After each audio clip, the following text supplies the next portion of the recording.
Meus melhores cumprimentos aos que participam de mais uma explanação da série Claves Notariais e Registrais.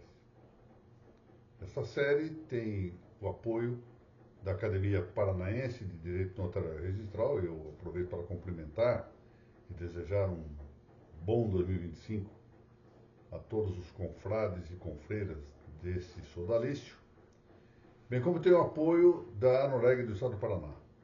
Eu, mais uma vez, cumprimento e agradeço à presidente dessa entidade, a professora Mariana Pozzenato Martins, e a coordenadora acadêmica da mesma Anoreg paranaense, a professora Mônica Dallavec. Nós estamos tratando aqui do largo capítulo Fontes do Direito Notarial e Registral, aqui na sua 24ª parte. Estamos cuidando do costume. E a este propósito, nós já deixamos indicado na explanação anterior que faríamos, na nossa explanação de hoje, o início do tratamento de algumas questões pontuais acerca do costume.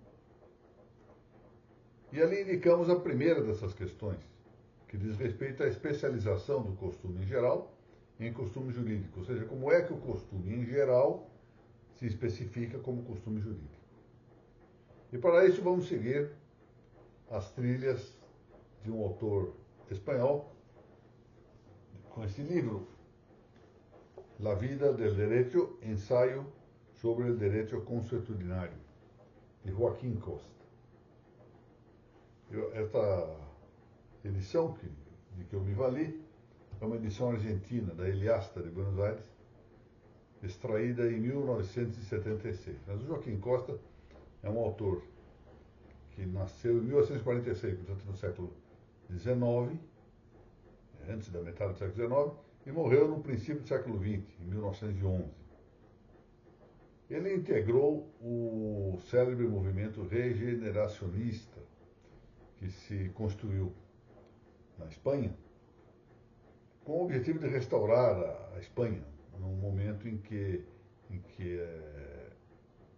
a Espanha havia perdido a chamada Guerra Desastrosa de 1898, desastre de 98, guerra que travou contra os Estados Unidos, e em razão de cuja derrota a Espanha se viu privada dos territórios de ultramar, do que restava dos seus territórios de ultramar.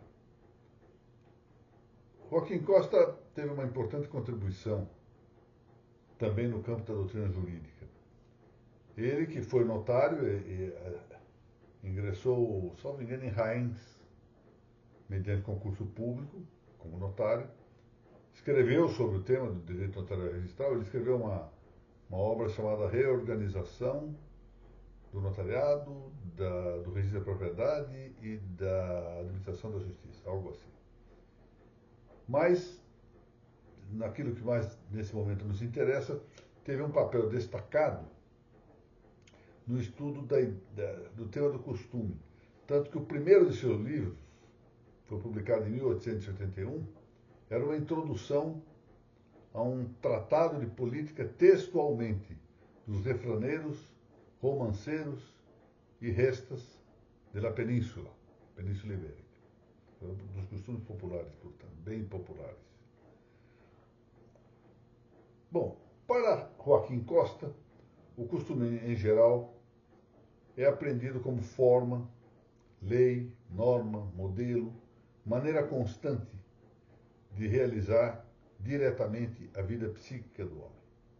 Ou seja, é uma maneira uniforme, reiterada, que dá fisionomia a certas atuações humanas. Eu me lembro aqui, certa vez fui ao Rio de Janeiro para o lançamento de uma obra da qual eu era um dos coordenadores. E, curiosamente, eu não entendi até hoje porquê, também não quero, nesse momento, entender a razão. Eu não fui para a mesa de abertura dos trabalhos. O coordenador do livro ficou sentado no auditório. E ao terminar o lançamento, uma das pessoas presentes, meu grande amigo, uma grande alma e grande jurista, então procurador de justiça no estado de São Paulo, e hoje advogado, Jacques de Camargo Penteado, para quem milita no direito civil, lembremos, ele é o pai do grande professor Luciano de Camargo Penteado, que tão precocemente faleceu. Bom, então Jacques me procura e, de certo modo, sem ter nenhum motivo para ele tomar a frente de desculpar-se pelo incômodo causado, pelo fato de o organizador do livro não estar na mesa de lançamento do livro, contou-me que ficou à distância, olhando para mim no momento em que percebeu que eu não ia para a mesa. E aí ele diz algo que, agora que é do costume, diz assim: você estava como você costuma ficar quando está ouvindo as coisas, pondo a mão assim, do jeito que está aqui. Coisa curiosa. Eu nem sabia disso. Até a partir daí procurei um pouco evitar uma repetição que pode ser um pouco irritante para quem veja. Quando a gente repete muito o mesmo ato, a gente acaba causando alguma irritação no público. Não é? São aquelas, por exemplo, maneiras de falar, de pessoas que terminam com um né no final, ou que terminam verdade, ou terminam assim, dizendo entendeu. Se isso se repete muito, acaba causando um certo cansaço, uma certa fadiga no auditório. Tudo bem, então, meu ato repetitivo era esse: ficar com a mão sobre os lábios enquanto ouvia uma palestra. Talvez um modo de concentrar-me, não sei. Bom, um hábito, enfim. E, nesse sentido, tal como foi genericamente indicado por Joaquim Costa, o costume pode abarcar a integralidade da vida humana. Ou seja, todos os atos e funções do homem. E não só os atos intelectivos ou provenientes das potências superiores, inteligência e vontade, mas também das inferiores e até das potências meramente vegetativas. Então, de um lado, pode abranger a linguagem, abranger a leitura, abranger o modo com que se estuda, o modo como se exerce a docência, mas também pode abranger outras coisas, por exemplo, o sono, a digestão, tornam-se hábitos. As pessoas que têm o hábito de dormir cedo, pessoas que têm o hábito de dormir tarde, pessoas que têm o hábito de despertar cedo, costume. E assim por diante. E em alguns casos, como eu disse, hábitos próprios da digestão. Por exemplo, há aqueles que apreciam a chamada siesta, a bem dizer se chama completamente como siesta cristiana, ou seja, repousar um pouco após o almoço. E, em certos casos, esse costume é até mesmo um costume social. Há países em que as pessoas têm esse costume da siesta cristiana, siesta cristã, ao longo de toda a sua comunidade. Fecha o comércio e vão descansar. Bem, o próprio sentido comum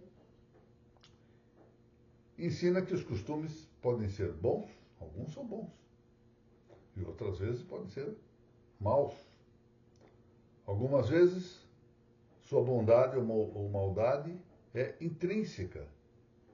Aliás, o Joaquim Costa, que eu mencionei há pouco, fala numa bondade substancial, eterna e imutável. Ou seja, aquilo é objetivamente bom. E ele diz que uma piedosa razão comum, é assim que ele fala, coloca a origem dessa bondade eterna, imutável e substancial em Deus. E assim é. Mas também pode haver, ao lado dessa bondade, ou maldade absoluta. Também podemos falar uma maldade absoluta, embora aqui, sob certo aspecto, porque a maldade é mera privação da bondade. Portanto, esse caráter absoluto fica um pouco desfalcado na ideia. Mas passemos ao largo dessa distinção. Pode haver uma bondade ou maldade absoluta, ou seja, que não depende das intenções ou circunstâncias do agente. Mas há também uma bondade relativa, ou maldade relativa. Uma bondade histórica, dinâmica, mutável. E disso dá um exemplo os modais de cortesia, as formas de falar, as formas de escrever, certas coisas que se consideram mal num lugar e indiferentes ou boas no outro. Mostrar a sola do sapato, já no tempo da Bíblia, no Antigo Testamento, e até hoje em alguns países, é considerado uma ofensa grave, coisa que, para muitos de nós aqui no Ocidente, não representa um costume maligno. Isso é uma maldade relativa, portanto. Bom,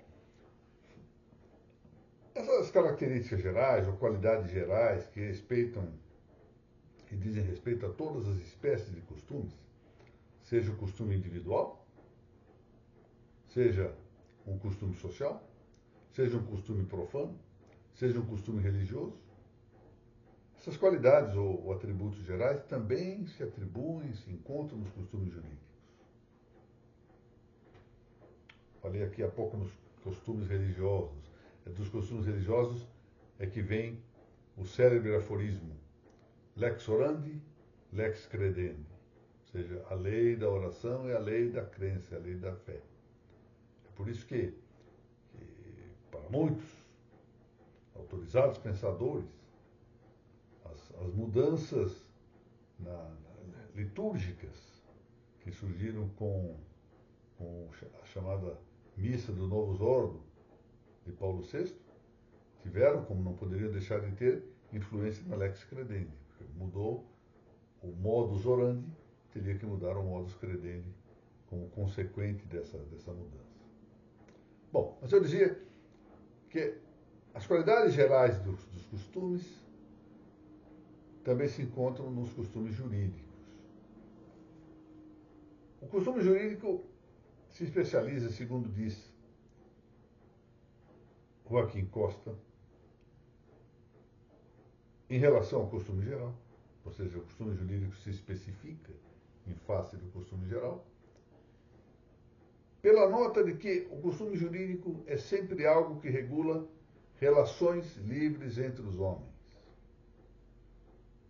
Ou seja, duas notas aí se apresentam: alteridade e liberdade. Todos os costumes, todos, são modos de conduta revelados direta e espontaneamente. E o direito, ele também possui raízes em modos de atuar diretos e espontâneos. Seu objeto, aqui é o ponto, seu objeto é que se diferencia do costume geral, porque o costume jurídico é sempre de relação humana. Portanto, não se admite um costume jurídico individual. Sempre será social. E empolga também a liberdade de agir ou não agir, ou de agir de um modo ou de outro. Então, isso são duas formas de exercício da liberdade. Portanto, o que se insinua já, e veremos isso melhor na próxima explanação da semana que vem, é uma distinção entre, de um lado, o uso e, de outro lado, o costume. O uso como uma repetição de caráter material e o costume que já é um dado jurídico de que nós vamos cuidar na semana que vem para marcar bem a diferença entre usos e costumes.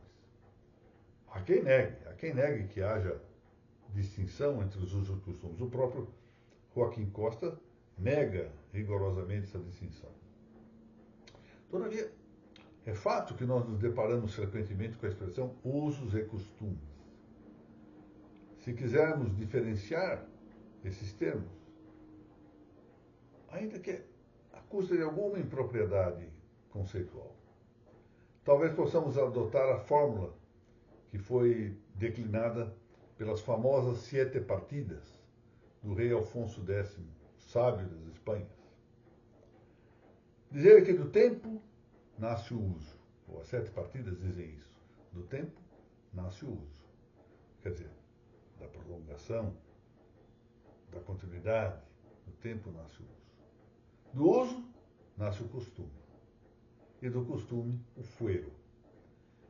É por isso o costume, no fim e ao cabo, o costume é o próprio fuero. Ou seja, o direito não escrito. Fuero aqui pode identificar-se plenamente como direito não escrito. De que então se extrai? Caberia o uso sem costume, mas não o costume sem uso. Bom, vamos, para encerrar aqui a nossa exposição de hoje, tratar de duas outras noções diferenciais em relação ao costume. A noção de hábito e a noção de praxe. Frequentemente, nós identificamos o hábito ao costume. Costumamos dizer, habituamos-nos a dizer que o costume é um hábito, ou que o hábito é costumeiro. Pronto. Assim, o que pode levar a uma diferenciação entre hábito e costume está em que o hábito é considerado mais sobre o aspecto de potencialidade. O hábito seria uma aptidão, uma maior disposição, uma facilidade para repetir condutas. Ao passo que o costume já seria, de algum modo, a repetição dessas condutas. Por sua vez, a praxe, essa é uma distinção. Eu aprendi essa ideia de praxe, eu ainda estava na faculdade de Direito. E, portanto, estamos falando aqui da segunda metade do século XX. Da primeira metade e da segunda metade, por volta de 1970 e pouco. Essa distinção me foi dada por um grande conhecedor do direito, foi meu grande amigo, meu grande professor, José Fraga Teixeira de Carvalho. José Fraga chegou a ser desembargador do Tribunal de Justiça de São Paulo, foi procurador de Justiça, depois foi pelo Quinto Constitucional para o Segundo Tribunal do Estado Civil, professor de Direito Romano extraordinário, foi assistente do professor Leonardo Vanac, assistente do professor Alexandre Correia. Isso basta dizer quem era José Fraga. Um nome extraordinário. E é um dos coautores do famoso dicionário de política, escrito por ele, pelo professor Cláudio Leão Garcia e pelo meu grande mestre, que foi José Pedro Galvão de Souza. Pois muito bem. José Fraga dizia algo interessante sobre o conceito de praxe, que depois terá desaparecido do convívio intelectual entre nós. Praxe, segundo ele, é uma conduta repetida, portanto, tanto quanto é o costume, se não quisermos, tanto quanto é o uso, tanto quanto é o hábito, mas a praxe é uma conduta repetida de cuja ilicitude, não cuja licitude, de cuja ilicitude, ou quando menos de cuja não obrigatoriedade, se tem plena advertência. A praxe é o seguinte, olha, mas não é isso que está na lei. Sim, não está na lei isso, mas nós aqui fazemos do seguinte modo. Chegamos ao mesmo resultado de outro modo. Eu, na minha carreira judicial, de primeira instância, sobretudo, eu notei que nas comarcas pelas quais eu andei passando, né? Passei por Jundiaí, por Atibaia, por Indaiatuba, depois por Feijãozinho, fui juiz de São Simão, Franco da Rocha, São Paulo, Guarulhos. E eu notei que o Código de Processo Civil, em cada lugar, tem suas especificações, modos de fazer que levam ao mesmo resultado, cuja licitude muitas vezes é duvidosa, mas que, enfim, passa. Entende-se, por exemplo, que seja um ato não obrigatório, pelo menos, e que se faz. São os chamados códigos de processo civil de cada comarca. Essa é a praxe. Ou seja, uma conduta repetida, e na comarca tal se faz de um modo, na comarca qual se faz de outro. E sabe-se que aquilo é ou ilícito, ou quando menos não obrigatório, mas se segue desse modo. Eu me lembro aqui de uma praxe, por exemplo, que eu próprio determinei, porque era óbvio que tinha que ser assim. Vamos ver. Era eu juiz em Sertãozinho, vara única. A comarca agora é imensa, vários juízes. E lá está um grande magistrado aqui de São Paulo, Nemércio Marques, grande juiz. Pois bem, eu era juiz de vara única, isso em 1981. E eu comecei a despachar ofício ao juiz da segunda, ao M-juiz, era vara única, mas tinha designação de ofícios diferentes, primeiro e segundo ofício. Ofício ao M-juízo, que tem a seu cargo o segundo ofício, para providenciar tal coisa. E, ao mesmo tempo, do segundo ofício, despachava para que comunicasse ao primeiro ofício tal outra coisa. Voltava os processos, eu mandando juntar um e outro ofício, mandando responder. Eu notei que eu respondia para mim próprio. Eu era o único juiz. Eu chamei lá, vocês fazem isso? Ah, não, porque são dois cartórios diferentes, a comunicação mais formalizada. Eu disse, não, vamos parar com isso, nós temos muito trabalho aqui, era uma comarca muito trabalhosa. Aí paramos com isso e exterminamos uma série de problemas. Qual outra praxe lá? Havia inúmeras penhoras em execuções fiscais municipais.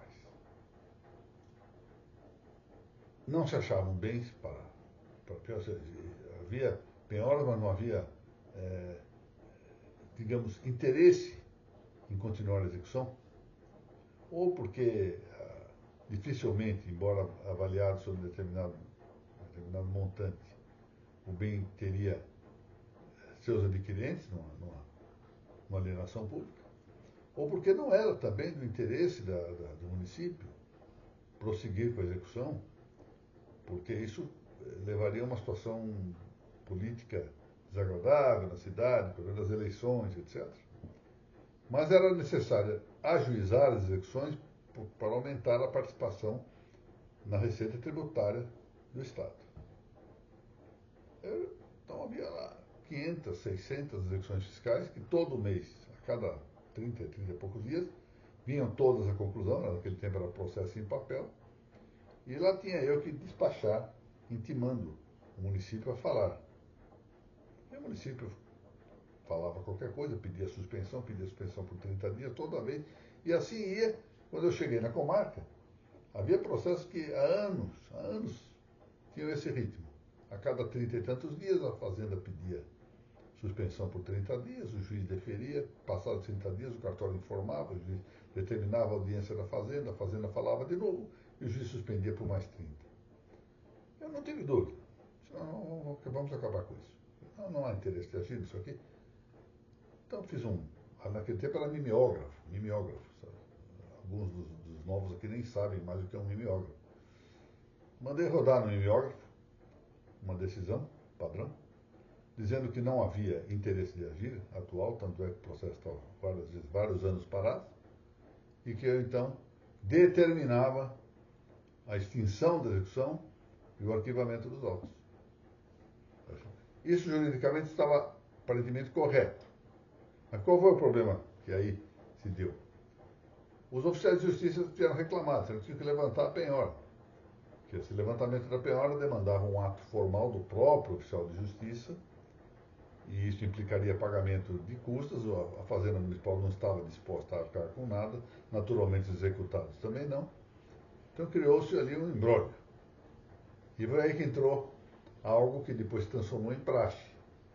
Eu disse, olha, o oficial de justiça é um longa-manos do juiz, ou seja, o oficial de justiça cumpre alguns atos por determinação judicial.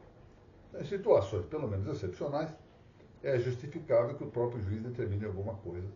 E eu determinei que, ipso facto, com a só sentença, estava levantada a penhora. Pronto. E se criou uma praxe a partir daí. Razoável. Resolveu-se o problema. Os oficiais de justiça que não gostaram muito, naturalmente.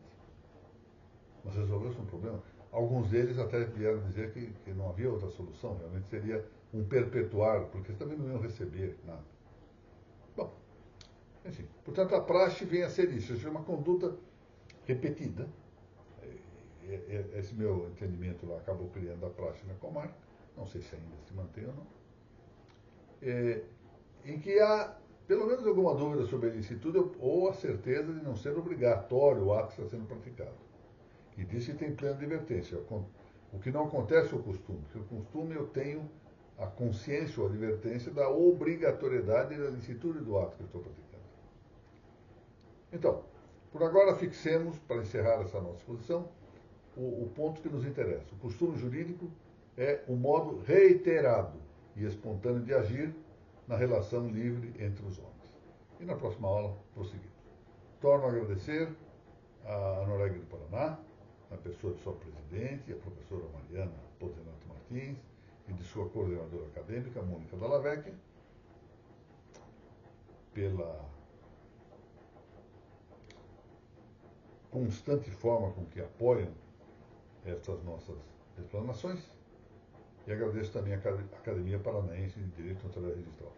Devo ir a Curitiba no próximo dia 3, agora 3 de fevereiro, para a posse do desembargador Fábio Della Vecchia no cargo de segundo vice-presidente do Tribunal de Justiça do Paraná. Eu não poderia faltar a essa homenagem que quero aqui prestar ao meu amigo, desembargador Fábio Della Vecchia. Muito obrigado a todos.